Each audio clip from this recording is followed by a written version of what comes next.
We are live. Hello, everybody. Ooh. All right, it's about 8 o'clock in the morning. Beautiful morning. Some places got a frost last night. It got down to like 35 degrees where I'm at. And it always gets colder here in the pasture than it does at the farm. So there goes my brother, or my dad. Who is that? I think that's my dad in the fertilizer spreader. So it was cold here. And I don't know if you can tell, there's still some frost here on the grass. So it did frost here last night. And that's why last night I put the backs of the shelters up. That's the first time I've done that. No, I think that's the second time I've left the backs up. I should have the day before last. You see the back of the shelters are all closed up nice. Keeps all the wind out of the shelters. Traps all their heat inside because it was so cold last night. I should have done this the night before last, but I did not. And we lost 2.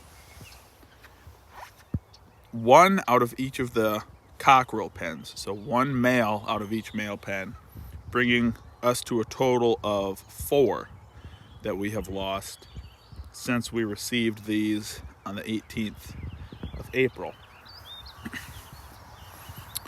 They have moved down the field 14 times.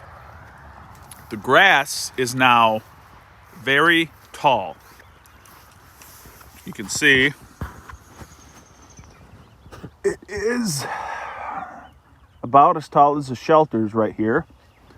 The grass is tallest kind of right on top of this knoll and then going down to the lower part of the pasture by the layers. So one thing that does is it makes the shelters difficult to move because you have to like pull it over 2 feet of grass.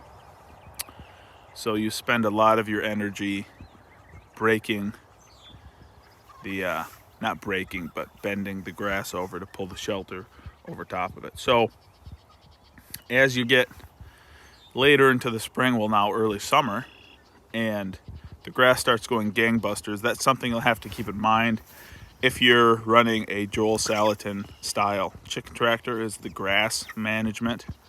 Ideally, we would have some cattle out here eating this down ahead of these guys. We don't yet. We could. We just have to find the time to make a system where we could run cattle to keep the grass down so that it's much easier to pull these shelters forward every day. I haven't moved them yet.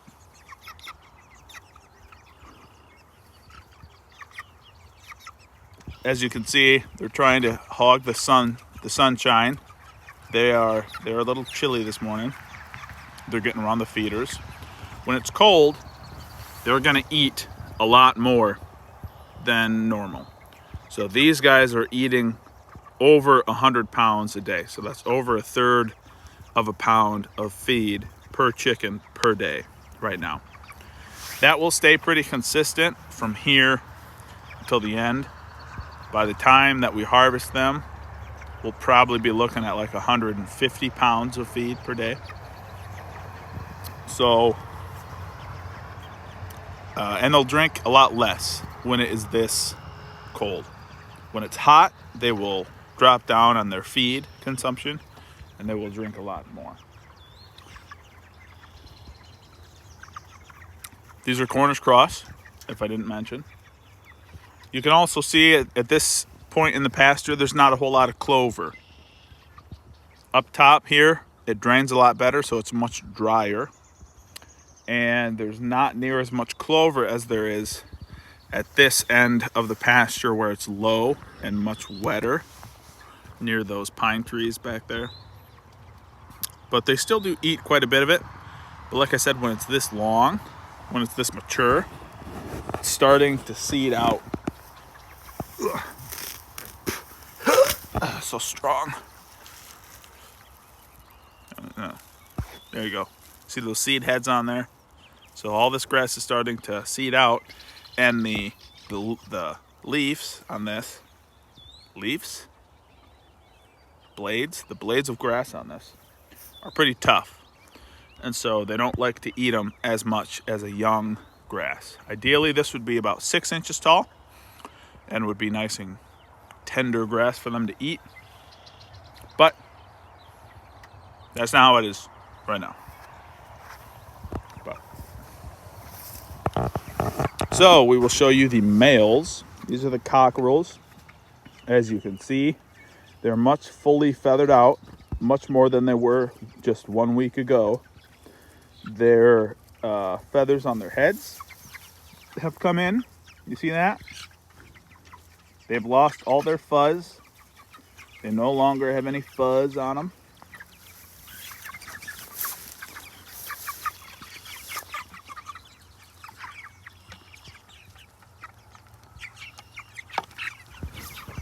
The reason they don't have a lot of feed in their feeders is because I haven't moved them yet this morning. I figured I'd get this out of the way because I've got to move these guys, and I've got to move the layers over here. Where are they at? They disappeared on me. Where are they? Oh, right there. I think. The layers back there. So these guys will get moved. We'll have their feeders filled up. See how much more feathered out they are?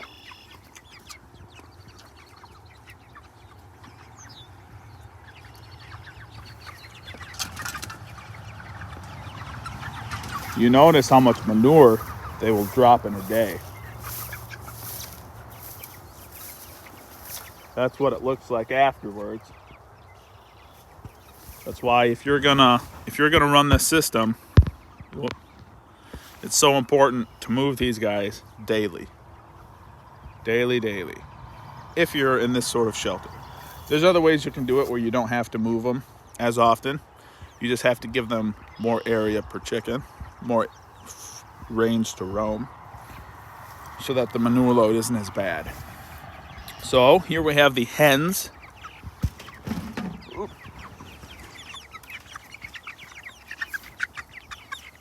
These guys are pretty much all feathered out totally. You see their combs are a little more like peach colored, as opposed to like a blood orange that the cockerels have. And their comb will change color depending on their mood, their health, time of day, whether or not they're in the sun. If they're in the shade, it'll turn a pale peach. If they're in the sun, it'll turn into like a blood orange red. But the combs on the hens tend to be a little more pale. Here's the last pen of hen, the last hen pen.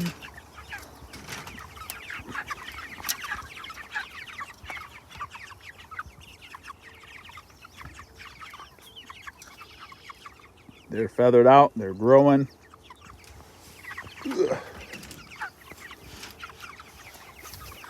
And that is about it. No signs of predators. Well, I don't know. There have been some paw prints, I think, on the backs of, like when I take these flaps and I flap them down, I have seen some paw prints on the back. But I see that pretty, I don't want to say often, but I'll see that a couple times a year, where something will go up to the back of the shelter, look down inside, say, hey, look at those tasty morsels. I would like a bite. I would like a bite. But they never get in. They must not think it's worth the effort. You'll see here in the mornings, when it's chilly, or even on a regular day when it's going to be 75 degrees. They'll come out in the morning. They'll get into the sun and they'll get nice and warm. And they'll stay out in the sunshine until it gets uncomfortably warm. Till it hits about 70, unless it's really muggy. But once it hits 70, about 11 o'clock, about 75% of them will go underneath the steel. And then once it hits about 5 or 6 o'clock, they'll all come out again into the sun to stay nice and warm until just before dark, and then they'll go underneath the roof and huddle up for the night. So, any comments? I'm sorry you're hearing my finger smack my phone. That's pretty much it. If you have any questions, you can drop them down. Anything you'd like me to show you on these shelters, anything at all, let me know. I'm happy to oblige.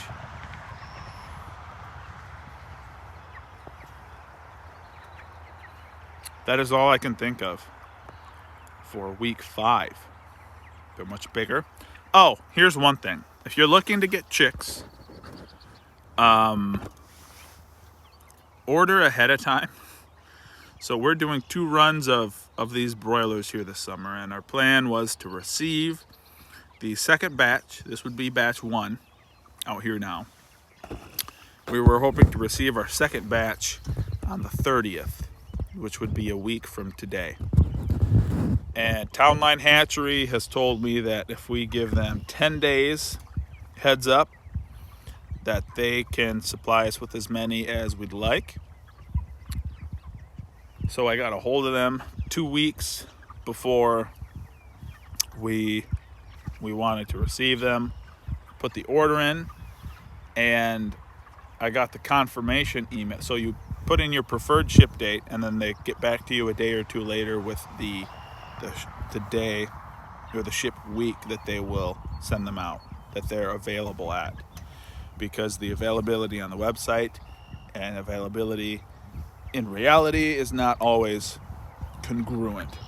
And so they got back to me, and we're not able to get them until 30 days after we wanted them, which is a bummer, which has never happened before. And I should have ordered them all first thing in the spring is what I should have done. I should have ordered them all up front, paid for them, locked in those dates, and spoken for those birds before they were sold to someone else. That is not Town Line's fault. That's on me. So it's just gonna be a little less efficient. Ideally, we would get our second batch 3 weeks before the last birds are processed. So we would have chicks in the brooder, and they would be 3 weeks old the day that these get emptied out for processing. And then the Monday after we process, the chicks from the brooder go out here. And then 5 weeks later, we're done with chickens for the summer. Done with broiler chickens for the summer. But that didn't happen. So it's good to know for next time. Sometimes the hatches don't go like the hatchery wishes they would go. The guy on the phone kind of alluded to where that might be. That might have been the issue, that they didn't get a success rate that they hoped for. I don't know. That's what it sounded like he was trying to say. But it happens. That's totally understandable. That's not on them. I should have had these ordered way ahead of time. But that's really it, guys. 5-week-old chicks. Not really chicks anymore. I put chickens in the title because they're pretty big. The backs of these shelters that flap up to seal them up are coming in clutch. Our last frost date here in Michigan, northern Michigan, near the end of May.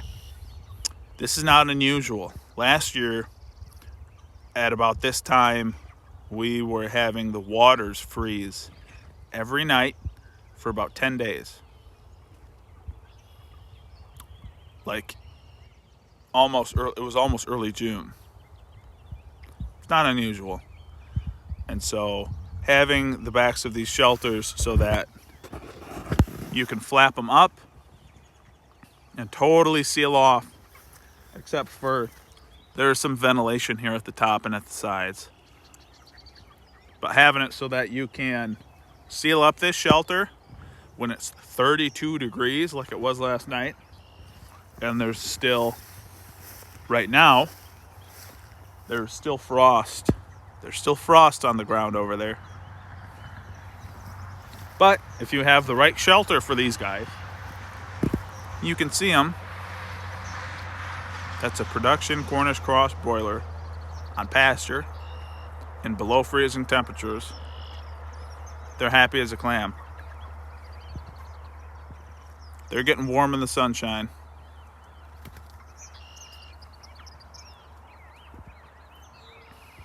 Happy, happy, happy.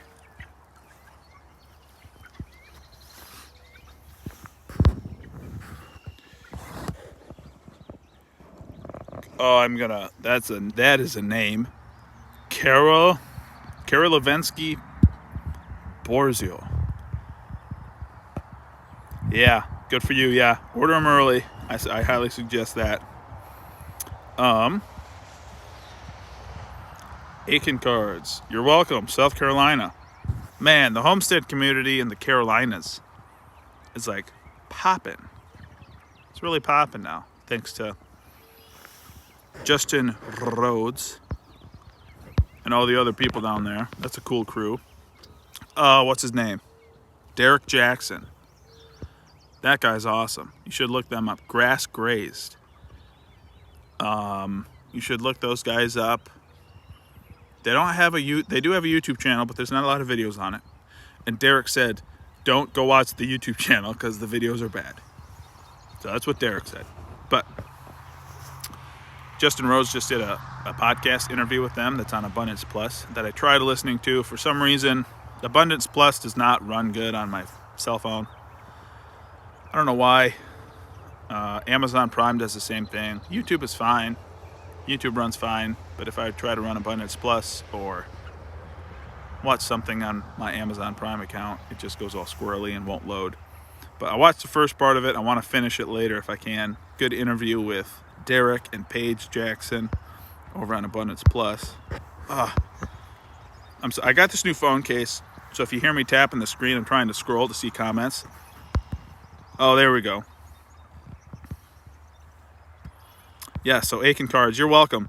I'm trying to make the videos that I wish would have been around when we started. So that's why I'm making these videos, and I'm glad they're helping people. Our low last night was 72. Ooh. That's too hot. That's too hot. Those nights start happening here in Michigan in July. And we've had nights where it stays like 80 degrees at night, and it gets to like 105 degrees during the day. Those are pretty brutal. Believe it or not, about a week ago, it was 90 degrees during the day. It was like 95 degrees in some places in Michigan. And in, I think it was Traverse City, near Lake Michigan, it went from 35 degrees, no. 40?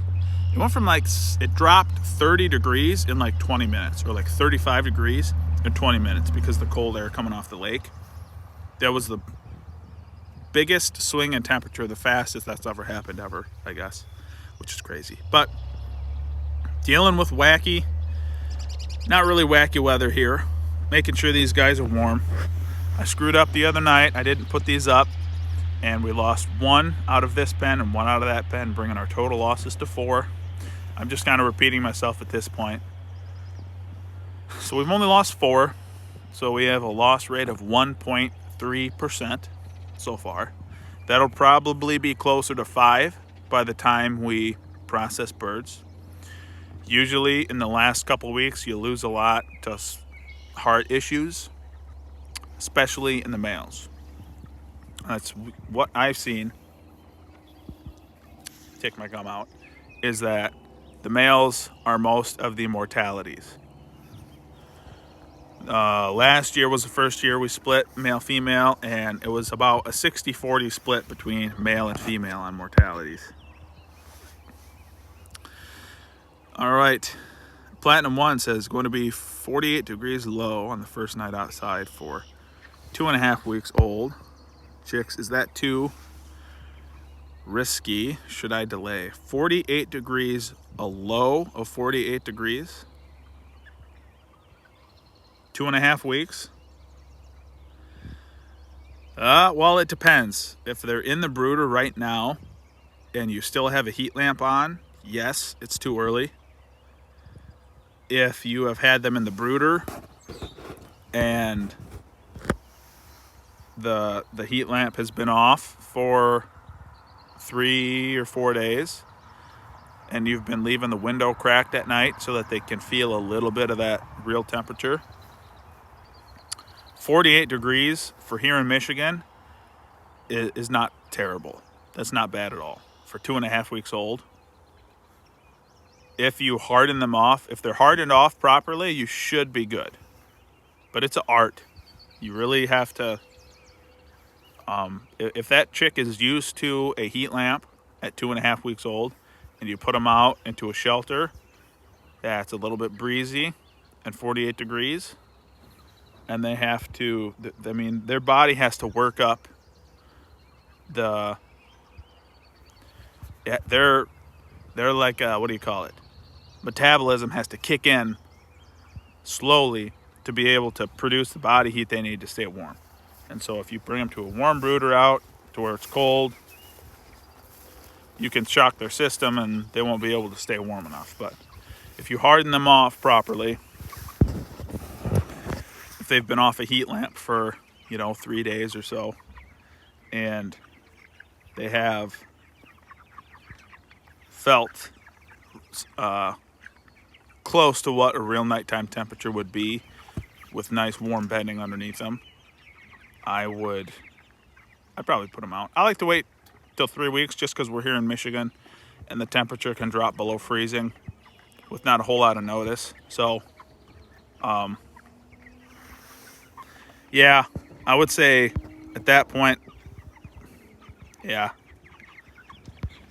I would say 3 weeks is a good number. There's a big difference between 2.5-week-old chicks and 3-week-old chicks. A big difference. It's crazy how fast they grow. But I'd keep them in longer.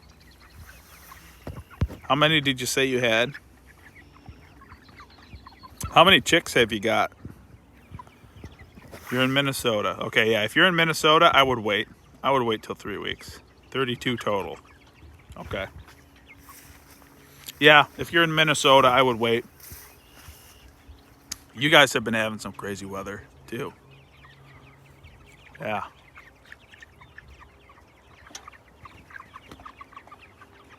Tornadoes up by you guys, I heard. I saw Millennial Farmer YouTube channel. They lost a barn. It took a lot of damage from a tornado that went through there a week ago or so. But all right, guys, that's it for me.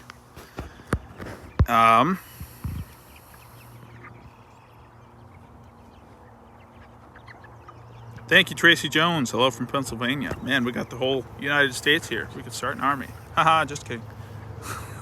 All right, I'll see you guys on the next one. 5-week-old chicks. I'll go ahead and get them moved, get the layers moved. Catch you guys next week, or if I post a video before then, I won't post a video before then. I don't have a video ready. But we'll see you guys on the next one.